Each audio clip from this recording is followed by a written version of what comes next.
दुनिया में शायद ही ऐसा कोई व्यक्ति हो जो सफल नहीं होना चाहता। हर कोई सफल होना चाहता है। इसके लिए हर कोई कड़ी मेहनत करता है, लेकिन कड़ी मेहनत करने के बाद कुछ ही लोग सफल हो पाते हैं। तो आखिर इसकी वजह क्या है और हम भी कैसे सफल हो सकते हैं? तो गाइज, आज के इस वीडियो में मैं इसी का सलूशन लेकर आया हूँ। आज के इस वीडियो में हम 6 ऐसे सीक्रेट स्ट्रेटजी जानेंगे जो कि हमें सफल होने के लिए बहुत ज़्यादा ज़रूरी है। ये सीक्रेट स्ट्रेटजी मैंने जॉर्ज एस क्लौसन की किताब बेबीलोन के सबसे अमीर आदमी से लिया है। इस किताब में ऐसे कई सिद्धांत बताए गए हैं, ऐसे कई स्ट्रेटजी बताए गए हैं जिससे कि आप अमीर और सफल दोनों बन सकते हैं। आज के इस वीडियो में जो स्ट्रेटजी मैं आपको बताने वाला हूँ, अगर आप उसे अच्छे समझ लेते हैं, उसे अपने जीवन में अपना लेते हैं, तो आप तो सफल होंगे ही। साथ ही साथ आपको मोटिवेट रहने के लिए किसी दूसरे सोर्स पर डिपेंड नहीं रहना पड़ेगा, बल्कि आप खुद से ही मोटिवेट रह पाएंगे। तो अगर आपका भी सवाल है कि क्या ऐसा हो सकता है, तो मैं कहूँगा कि हाँ। तो चलिए एक के बाद एक स्ट्रेटजी को समझ लेते हैं। तो जिसमें सबसे पहला है कि लक्ष्य को सही से निर्धारित करना सीखो। आपने ऐसे कई लोगों को देखा होगा, जैसे कि सेल्समैन, बिजनेसमैन, वर्कर या स्टूडेंट, जो कड़ी मेहनत तो करते हैं लेकिन उन्हें कोई खास रिजल्ट नहीं मिलता। आखिर इसकी वजह क्या है? वो है लक्ष्य का सही से निर्धारित न होना। अगर आप एक सेल्समैन हैं तो आपको अपना गोल क्लियर करना होगा कि आपको कितने लोगों को टारगेट करना है, कितने एरिया में टारगेट करना है, कितने के सेल करना चाहते हैं, आप किस किस को सेल करना चाहते हैं, आपका लक्ष्य क्या है, आप क्या अचीव करना चाहते हैं। मैं आपको 2 सिंपल तरीके बताता हूं जिससे कि आप अपने लक्ष्य को निर्धारित कर पाओगे। जिसमें पहला है कि आप जो हासिल करना चाहते हो उसको लिखो। इसके लिए आपको एक पेन और डायरी लेना है। उसमें आपको सारे वो लक्ष्य लिख लेना है जो कि आप हासिल करना चाहते हैं, जो कि आप बनना चाहते हैं या जो आपको पसंद हो। अगर आप सारे लक्ष्य लिख लेते हो तो इसके बाद आपको अपने लक्ष्य को प्राथमिकता देना होगा, जो कि आपके लिए सबसे महत्वपूर्ण है। और जब आपका सबसे महत्वपूर्ण गोल पता चल जाए तो उसे ऐसी जगह पर लगा दो जहां से कि आप उसे बार बार देख सको। आप उस गोल को जितनी बार देखेंगे आपको यह पता चलता जाएगा कि आपको ये गोल अचीव करना है। आप उसे देखकर आप मोटिवेट हो पाओगे। अगर आप गोल निर्धारित कर लेते हैं तो इसके बाद अगला स्टेप आता है, वो है हर गोल के लिए एक डेडलाइन सेट करो। आपने गोल तो निर्धारित कर लिया, लेकिन अगर आपने उसके लिए डेडलाइन नहीं बनाया तो आप कैसे उसे अपने समय से अचीव कर पाएंगे। डेडलाइन हर किसी के लिए ज़रूरी है, चाहे वो स्टूडेंट हो, सेल्समैन हो या फिर कोई भी हो। अगर आपके पास सही डेडलाइन है तो आप अपने काम को समय से पूरा कर पाते हो। मान लो अगर आपके पास ज़्यादा समय है तो आप उसे आलस में, घूमने में, फालतू के कामों में बर्बाद कर दोगे। और वहीं अगर आपके पास कम समय है, बहुत ही कम समय, तो आप प्रेशराइज फील करोगे, आप परेशान हो जाओगे। कम समय में ज़्यादा काम करने के चक्कर में आप उस काम को अच्छे से कर नहीं पाओगे। इसलिए बहुत ज़्यादा ज़रूरी है कि आप हर काम के लिए एक डेडलाइन सेट करो। हम में से बहुत सारे लोग ये गलती बहुत ज़्यादा करते हैं कि वे अपने सबसे बड़े गोल को सबसे पहले रख लेते हैं, जो कि वे भी जानते हैं कि वे उसे कर नहीं पाएंगे। और ऐसे में जब वे उस काम को नहीं कर पाते तो वे डिमोटिवेट हो जाते हैं। इसलिए बहुत ज़्यादा ज़रूरी है कि आप ये अगले स्टेप को ध्यान रखो, जो यह है कि एक बड़े गोल के लिए छोटे छोटे गोल बनाओ। अगर आप बिग काम करते हैं जो कि आपको संभव लगता है, तो ऐसे में आप एक दिन वो काम करेंगे जो कि आपको लगभग असंभव लगता था। अगर आपके लिए कोई काम असंभव लगता है तो आप उस काम को एक छोटे लेवल से करिए। एक दिन आप पाएंगे कि वो असंभव काम आपके लिए एक छोटा काम बन चुका है। तो इसके लिए बहुत ज़्यादा ज़रूरी है कि आप उस काम को छोटे छोटे भागों में डिवाइड कर दो। जब आप अपने छोटे छोटे गोल को हासिल करते जाओगे तो आप ज़्यादा खुशी व मोटिवेशन फील करते जाओगे, जिससे कि आप एक दिन पाओगे कि आप बड़े काम को भी आसानी से कर पा रहे हो। मिनी हैबिट्स व एटॉमिक हैबिट्स दोनों ही बुक में यह क्लियर तरीके से बताया गया है कि अगर आप कोई भी बड़े गोल को हासिल करना चाहते हो तो आपको उस गोल को छोटे छोटे गोल में सेट करना होगा।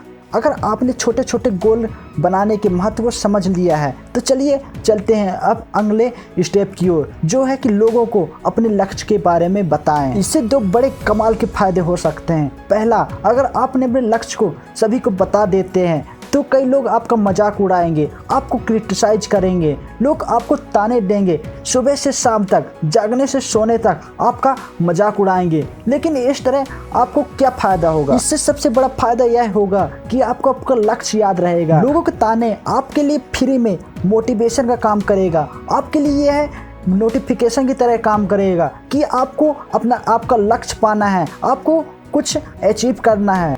और इसके बाद दूसरा फ़ायदा जो कि बड़ा ही लाजवाब है कि आपके साथ ऐसे लोग जुड़ते जाएंगे जो कि आपके जैसे ही होंगे। ये लोग आपके लॉयल कस्टमर हो सकते हैं, लॉयल मेंटर हो सकते हैं, लॉयल पार्टनर हो सकते हैं। और इस तरह आप बड़ी आसानी से अपने जैसे सर्कल के लोगों के साथ जुड़ते जाएंगे। तो इसलिए बहुत ज़्यादा ज़रूरी है कि आप अपने लक्ष्य को लोगों के सामने बताएं।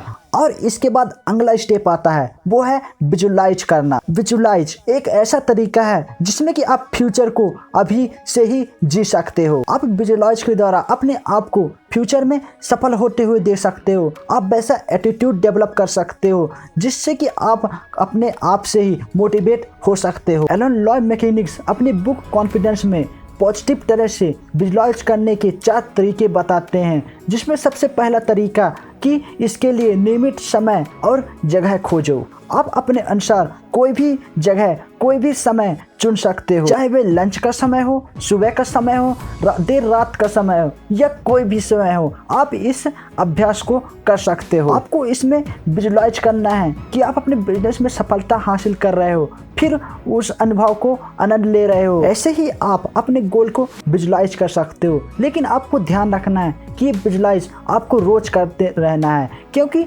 नकारात्मक पावर की शक्ति बहुत ज़्यादा मजबूत होती है। आपको विजुलाइज करने से आप अपने गोल को याद रख पाते हो। इसके बाद दूसरा है कि आप जो भी विजुलाइज कर रहे हो उसे प्रेजेंट में होता देखो। आप यह देखो कि आप उसे सफलपूर्वक हासिल कर लिए और आप उसके वजह से खुश हो। आपको अपने लक्ष्यों को कुछ इस तरह से विजुलाइज करना है कि आप उस लक्ष्य को पहले ही अचीव कर चुके हो। इसके बाद तीसरा कि अपने इंद्रियों का सहारा लो, उसे फील करो, पूरा होने की आवाज़ सुनो, सफलता की गंध सूंघो। आपको अपने गोल को सारे इंद्रियों से फील करना है, उसे महसूस करना है। इसके बाद चौथा कि आपकी विजुलाइजेशन पूरी तरह क्लियर और विस्तार से होनी चाहिए। आपको अपने लक्ष्य को कुछ इस तरह से विजुलाइज करना है कि आप अपने लक्ष्य को पा लिए हो, आप उसके बाद ये कर रहे हो, वो कर रहे हो, मतलब कि आपका जो गोल है उसके बाद जो आप करना चाहते हो वो कर रहे हो। कई महान व्यक्ति विजुलाइजेशन को अपने सक्सेस का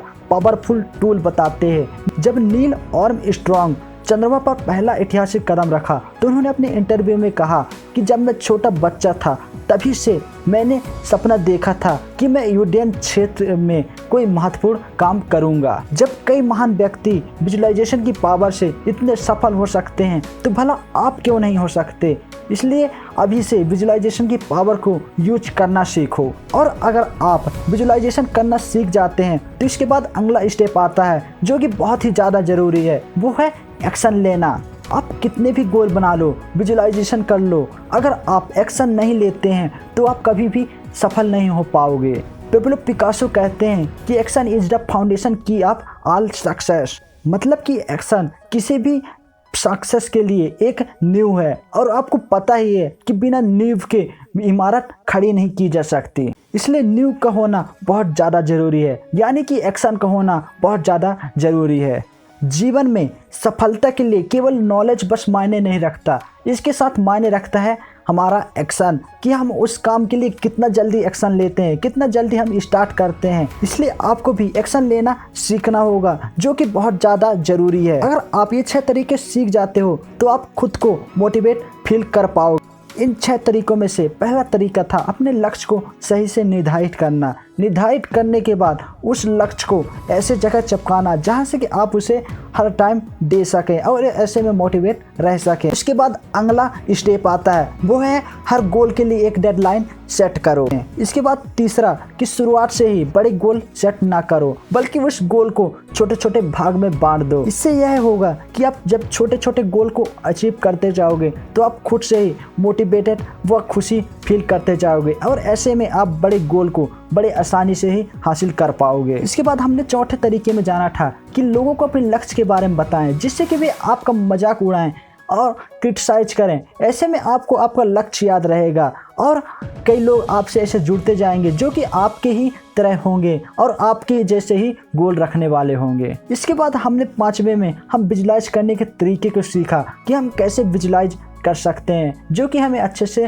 फ़ायदे दे सकते हैं। इसके बाद 6वां तरीका जाना कि एक्शन आखिर क्यों ज़रूरी है। तो गाइस आशा करता हूँ कि आपको वीडियो पसंद आया होगा। तो ऐसे ही वीडियोज़ के लिए हमारे चैनल को सब्सक्राइब कर लीजिए, साथ ही साथ बेल आइकन को प्रेस भी कर लीजिए। आप सभी का इस चैनल में आने के लिए, आकर वीडियो को बाँचकर लाइक कर शेयर कर हमारा उत्साह बढ़ाने के लिए आपको दिल की गहराइयों से बहुत बहुत धन्यवाद।